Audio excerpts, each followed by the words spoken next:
కూడా జాయిన్ అవుతారు. దైకర్ గారు, ఫస్ట్ మీతోనే ప్రారంభిస్తాను, ఎందుకంటే ఇండి బ్లాక్ కూటమికి ఇవాళ మీరు రిప్రజెంటేషన్ కాంగ్రెస్ పార్టీ నుంచి కాబట్టి. ఇవాళ రేవంత్ రెడ్డి గారు దీనిలో మొట్టమొదటి వాయిస్ రేస్ చేశారంటే దక్షిణాది నుంచి. అఫ్ కోర్స్ గతంలో స్టాలిన్ అక్కడ తమిళనాడులో మీటింగ్ పెట్టారు, రేవంత్ రెడ్డి వెళ్ళారు. జ్యోత్సన్ గారు గుడ్ మార్నింగ్ అండి. Good morning sir. Good morning. Revanth Reddy గారు వెళ్ళారు, కేటీఆర్ కూడా వెళ్ళారు. తర్వాత ఇప్పుడు ఇంకా బిల్లులు ప్రవేశపెట్టే రోజు వచ్చేసింది ఇవాళ 3 బిల్లుల్ని ఒకటే తీర్మానం, మహిళా రిజర్వేషన్లు, డీలిమిటేషన్ కమిషను, పునర్విభజన సంబంధించి ఎట్లా ఎదుర్కోబోతున్నారు? ఛాలెంజింగ్గా ఉండబోతోంది ఇవాళ మీకు అది. గుడ్ మార్నింగ్ రిషి గారు, పెద్దలందరికీ మిత్రులందరికీ కూడా నమస్కారం. ఒక్కటేంటంటే ఇది డీలిమిటేషన్, సరే మహిళా బిల్లు ఒక్కసారి కలిసి పెట్టాలనా వద్దా అనే దాని దగ్గర వివిధ భిన్నాభిప్రాయాలు ఉన్నాయి, అదొక అంశం. రెండవది అతి ముఖ్యమైనది, డీలిమిటేషన్ లో సౌత్ కు జరుగుతున్న నష్టం మీద చర్చ పెడుతుండ్రు, అదొకటి.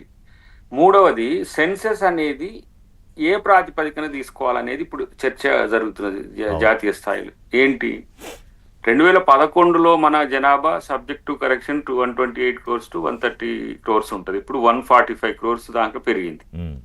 ఇది ఒక చర్చ అయితే, ఇప్పుడు పెరుగుతున్న పద్ధతిలో సౌత్ కి ఇప్పుడు 132 ఉంటాయి. సౌత్ అంటే తమిళనాడు, కర్ణాటక, ఏపీ, తెలంగాణ, తర్వాత కేరళ, పాండిచ్చేరికి 176 పెరుగుతున్నాయి. 132 నుంచి 176 ఎంత పెరుగుతుందంటే 33% పెరుగుతున్నది. కానీ ఇప్పుడు ఇన్ యావరేజ్ నేషనల్ వైడ్ గా చూస్తే 24.3% మనకు పెరిగేది ఉన్నది వాటా శాతం, అది 20.7కు తగ్గుతున్నది. ఏది ఈ డిలిమిటేషన్ మీరు అన్నది 2011 జనాభా లెక్కల ప్రకారం డిలిమిటేషన్ చేస్తే, ఇప్పుడున్న పద్ధతి, వీళ్ళు చేస్తున్న పద్ధతి 2011తో కంపేర్ అనేది కాదు. ఇప్పుడు వీళ్ళు చేస్తున్న పద్ధతిలో మనకు వస్తున్నాయి 176. ఇప్పుడు తగ్గుతున్న పర్సెంటేజ్ ఎంత? 24.3, 20.7 అన్నప్పుడు దాదాపు 4.4% వరకు తగ్గుతున్న పరిస్థితి. అటువైపు చూస్తే నార్త్ కు చూడండి మీరు, వాళ్ళకి ఇప్పుడు ఉన్నాయి 207, 543లో పెరిగితే అంచనా 366. ఇక్కడ 77% పెరుగుతున్నాయి. మనకు 33%, వాళ్ళకి 77%. శాతాలలో మాట్లాడుతున్నారు కదా, ఎంత ప్రోరేటా ప్రకారము, దామాష ప్రకారం అని. ఈ 77% పెరుగుదల ఏ రాష్ట్రాల్లో? ఉత్తరప్రదేశ్, బీహార్, మధ్యప్రదేశ్, రాజస్థాన్, హర్యానా, ఛత్తీస్గఢ్, యూకే. ఇక్కడ వీళ్ళకు నేషనల్ యావరేజ్ లో వీళ్ళ పర్సెంటేజ్ 38.1% ఉండే ఎప్పుడు ఈ గతంలో ఉన్న డీలిమిటేషన్ లో. ఇప్పుడు ఎంత అవుతున్నది? 43.1% పెరుగుతున్నది.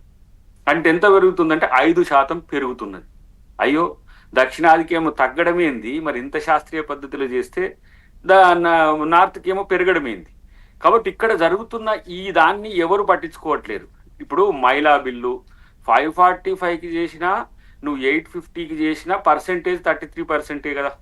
కాబట్టి ప్రోరేటా పెరుగుతుంది. ఇప్పుడు మహిళా బిల్లు ఇంత శాతం అని చేసిన తర్వాత, డీలిమిటేషన్ చట్టం అయిపోయిన తర్వాత ఏ నియోజకవర్గాలు ఎక్కడైతే జనాభా ప్రాతిపదికన మహిళా రిజర్వేషన్ పెరుగుతుంది, దానికి పెద్ద సమస్య లేదు. దాంట్లో కూడా బీసీ, ఎస్సీ, ఎస్టీ ఇది కూడా మేము పెడతామని ఒక ఫీలర్ అయితే ఇస్తున్నారు. అప్పటి వరకు ఏమైంది అనే విషయం చూద్దాం. నేనేమంటున్నా అంటే, ఈ సందర్భంలో రేవంత్ రెడ్డి గారు మాట్లాడేదాన్ని మన సౌత్ వాళ్ళే చాలా మంది విమర్శ చేస్తున్నారు.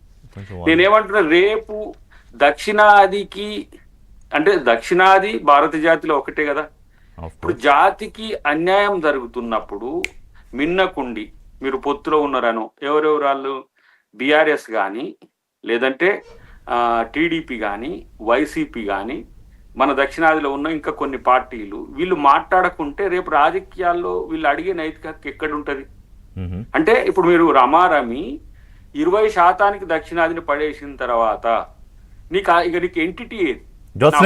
విలువ లేదు. నా ఓటుకే విలువ లేనప్పుడు నాకు ముఖ్యమంత్రులతో పని లేదు, నా ఎంపీలతో పని లేదు. 80% అవతల వైపు ఉన్నాక మీరు ఇంకా 51% మెజారిటీ కదా. ఇక నేను దక్షిణాది అస్తిత్వం ఎక్కడిది? అప్పుడు ఇప్పుడు మా ముఖ్యమంత్రి అన్నది ఏంది? హైబ్రిడ్ అన్నాడు. ఏమని? మాకు జిఎస్డిపి ప్రకారమో జీడిపి ప్రకారమో చేస్తే పర్సెంటేజ్ పెరుగుతుంది. అప్పుడు కనీసం 30% వరకు మేము ఉంటే బార్గెనింగ్ కెపాసిటీ పెరుగుతుంది అని అంటే, ఇది కొత్త పద్ధతి, ఇది కాంగ్రెస్ పద్ధతి కాదు. ఇది కాంగ్రెస్ పద్ధత, బీజేపీ పద్ధత, ఇంకే పద్ధతి పక్కన పెట్టి ఈ ప్రాంతానికి నష్టం ప్రపోజల్ కన్సిడర్ చేయొచ్చు, చర్చించవచ్చు దాని మీద.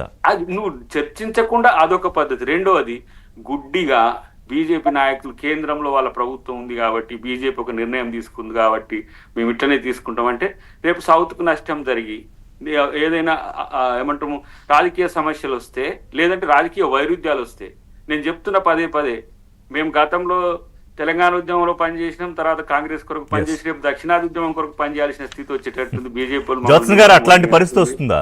అంటే ఇప్పుడు ఒక దయాకర్ గారు, జ్యోత్సన్ గారు, ఒక హిస్టారికల్ డే అంటే ఎప్పటి నుంచో ఎదురు చూస్తున్న మహిళా రిజర్వేషన్ బిల్లుకి సంబంధించి 2029 ఎన్నికల నుంచి అమల్లోకి రావడానికి చేస్తున్న ప్రయత్నంతో పాటుగా ఈ డీలిమిటేషన్ అంశాన్ని ముడిపెట్టడంతో ఈ చిక్కుముడి విషయంలో మేము దానికి ఒప్పుకోమని ప్రతిపక్షాలు భీష్మించి కూర్చున్నాయి.